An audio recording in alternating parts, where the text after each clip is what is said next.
राहुल गांधी की भारत जोड़ो यात्रा मध्य प्रदेश में चल रही है और इस दौरान राहुल मीडिया से मुखातिब भी हो रहे हैं।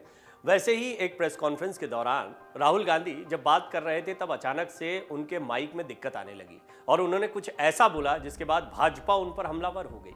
पूरा मामला क्या है और यहाँ पर संस्कारों की बात क्या आने लगी, बीजेपी किस तरीके से कमलनाथ के अपमान की बात कह रही है और बीजेपी को कमलनाथ के अपमान वाली बात कहने की जरूरत क्या पड़ी, तो आपको पूरा मामला बता देते हैं। दरअसल इंदौर में राहुल गांधी की प्रेस कॉन्फ्रेंस के दौरान उनका माइक बार बार परेशानी दे रहा था, जिस पर राहुल गांधी ने अंग्रेजी में कहा, Kamal there is some interference taking place here, कुछ दिक्कत यहां पर आ रही है, वो ये कहते सुनाई दिए। इसे लेकर बीजेपी ने राहुल गांधी पर जमकर हमला बोला है। बीजेपी ने इसका वीडियो जारी किया, शेयर किया गया उनके ट्विटर हैंडल से। ये हमारे देश के संस्कार नहीं है राहुल जी। वहीं बीजेपी के एक प्रवक्ता ने कहा, पिता की उम्र के कमलनाथ जी को कमल कहकर बुलाना तुम्हारी असभ्यता का प्रमाण है। दरअसल राहुल गांधी की भारत जोड़ो यात्रा की एमपी में एंट्री के बाद से ही बीजेपी राहुल गांधी पर हमलावर है। बीजेपी उनके हर मूवमेंट पर नजर बनाए हुए है। ऐसे में सोमवार को इंदौर में प्रेस कॉन्फ्रेंस के दौरान ये वाकया हुआ तो बीजेपी ने फौरन राहुल गांधी को निशाने पर ले लिया। प्रेस कॉन्फ्रेंस के दौरान कमलनाथ राहुल गांधी के बगल में ही बैठे थे। बीजेपी प्रवक्ता आशीष अग्रवाल ने राहुल गांधी का वीडियो ट्वीट किया, लिखा, बड़े ही संस्कारहीन हो राहुल गांधी, पिता की उम्र के कमलनाथ जी को कमल कहकर बुलाना तुम्हारी असभ्यता का प्रमाण है। खैर, इटली की पाठशाला से निकले व्यक्ति से संस्कारों की अपेक्षा करना ही व्यर्थ है। दरअसल इंदौर में सोमवार को राहुल गांधी ने प्रेस कॉन्फ्रेंस की थी। जैसे ही प्रेस कॉन्फ्रेंस शुरू हुई तो उनके माइक में कुछ गड़बड़ आने लगी थी। कई बार माइक से बीप और स्पार्किंग की आवाजें आ रही थी। परेशान होकर राहुल ने इसे ठीक करने के लिए कहा। दूसरी बार राहुल गांधी जैसे ही जवाब देने लगे, कुछ देर में माइक में फिर से परेशानी आई। राहुल गांधी ने बगल में बैठे कमलनाथ जी की ओर देखा और कहा, Kamal there is some interference taking place here. इसके बाद राहुल के पीछे की कतार में बैठी राष्ट्रीय प्रवक्ता रागिनी नायक ने कहा, मोबाइल की वजह से ये दिक्कत हो रही है। रागिनी की बात सुनकर राहुल गांधी ने आसपास बैठे लोगों को मोबाइल स्विच ऑफ करने के लिए कहा। इसके बाद तीसरे पत्रकार ने सवाल किया तो माइक में समस्या होने लगी, फिर भी बरकरार रही।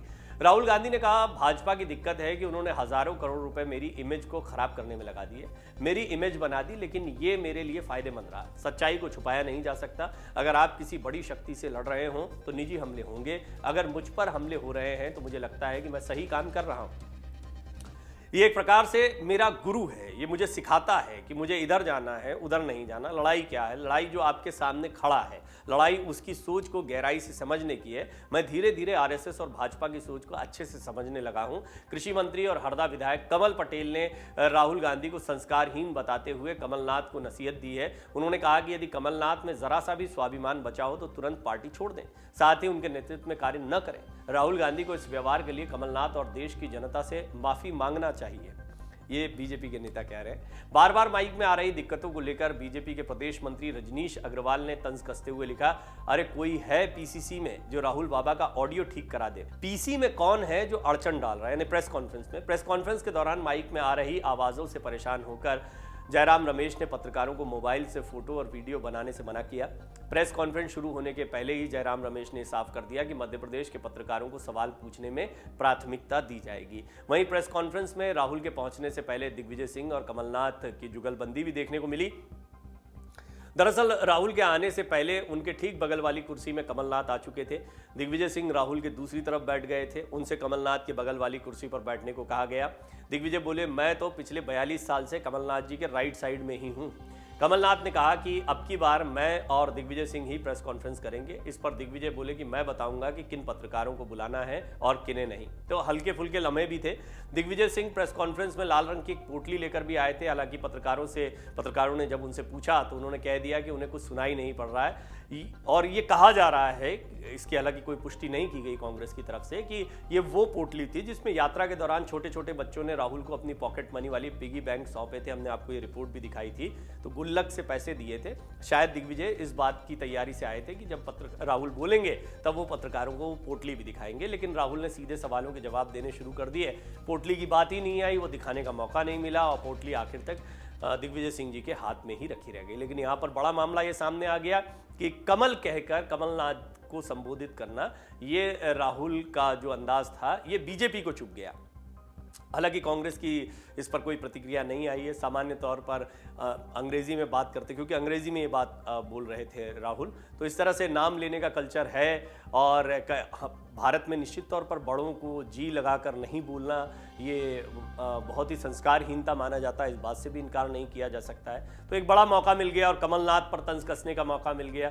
भारत जोड़ो यात्रा के दौरान ऐसा कोई मौका बीजेपी भी नहीं चूकती है जहां पर वो कांग्रेस पर और राहुल गांधी पर हमलावर हो सके, खास तौर पर उनके व्यक्तित्व को लेकर या उनके संस्कारों पर हमला करने की बात जब आए, और वो भी तब जबकि महाकाल की अब पूजा अर्चना करने के लिए जा रहे हैं। इससे पहले ओंकारेश्वर में वो भक्तिमय अंदाज में दिखाई दिए थे, अब उज्जैन में बड़ी सभा करनी है, महाकाल बाबा के दर्शन कर रहे हैं। तो इन सारी चीज़ों को लेकर बीजेपी निश्चित तौर पर उनके संस्कारों वाली बात को सामने लेकर आई कि कमलनाथ जी जो पिता की उम्र के हैं उनको कमल कहकर बुला रहे हैं राहुल गांधी, ये उनकी संस्कारहीनता को दिखाता है। ऐसा बीजेपी के कई नेताओं ने अपने ट्वीट्स के जरिए, कमेंट्स के जरिए प्रतिक्रिया दी है।